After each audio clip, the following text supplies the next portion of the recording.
BLM Kerala, Tamil Nadu, Pondicherry. എൻഡിഎയുടെ ഘടകകക്ഷിയായ 2020 വിട്ടെ ബിഗ് ബോസ് താരവും സംവിധായകനുമായ അഖിൽ മാരാർ പാർട്ടിയിൽ പ്രവർത്തന സ്വാതന്ത്ര്യമില്ലെന്നും സാബു എം ജേക്കബുമായി സഹകരിച്ച് മുന്നോട്ടു പോകാൻ കഴിയില്ലെന്നും വ്യക്തമാക്കിയാണ് അഖിൽ മാരാർ പാർട്ടി വിട്ടിരിക്കുന്നത്.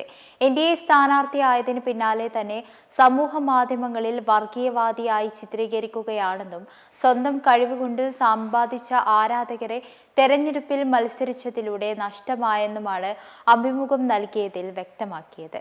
താൻ ഇനി സ്വതന്ത്ര നിലപാടിൽ തന്നെ തുടരുമെന്നും എൻഡിഎയുമായോ 2020മായോ ഒരു ബന്ധവും ഉണ്ടാകില്ലെന്നുമാണ് അഖിൽ മാരാർ അറിയിച്ചിരിക്കുന്നത്.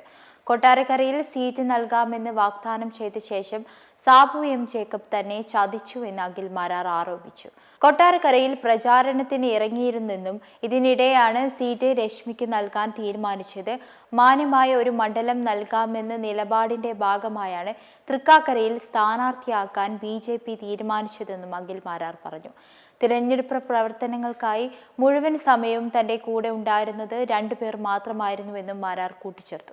തെരഞ്ഞെടുപ്പിൽ മണ്ഡലമോ സ്ഥാനാർത്ഥി കാര്യമോ തീരുമാനമാകും മുൻപ് തന്നെ താൻ 2020യിൽ ചേർന്നതായി വാർത്ത പ്രചരിച്ചുവെന്നും തൃക്കാക്കരയിൽ തനിക്ക് വേണ്ടി പ്രചാരണത്തിന് വേണ്ടത്ര സഹായം കിട്ടിയില്ല, പലപ്പോഴും തനിച്ച് പ്രചാരണം നടത്തേണ്ടി വന്നു, തെരഞ്ഞെടുപ്പ് കമ്മിറ്റി ഓഫീസ് പോലും തൃക്കാക്കരയിൽ ഉണ്ടായിരുന്നില്ല, സാബു എം ജേക്കബ് പ്രചാരണത്തിന് വന്നത് ഒരു ദിവസം മാത്രമാണ്, അതും നാമമാത്രമായിരുന്നു, തൃക്കാക്കരയിൽ ജയിച്ച കൗൺസിലർ പോലും പ്രചാരണത്തിന് ഇറങ്ങിയില്ലെന്നും അഖിൽ മാരാർ പറഞ്ഞു.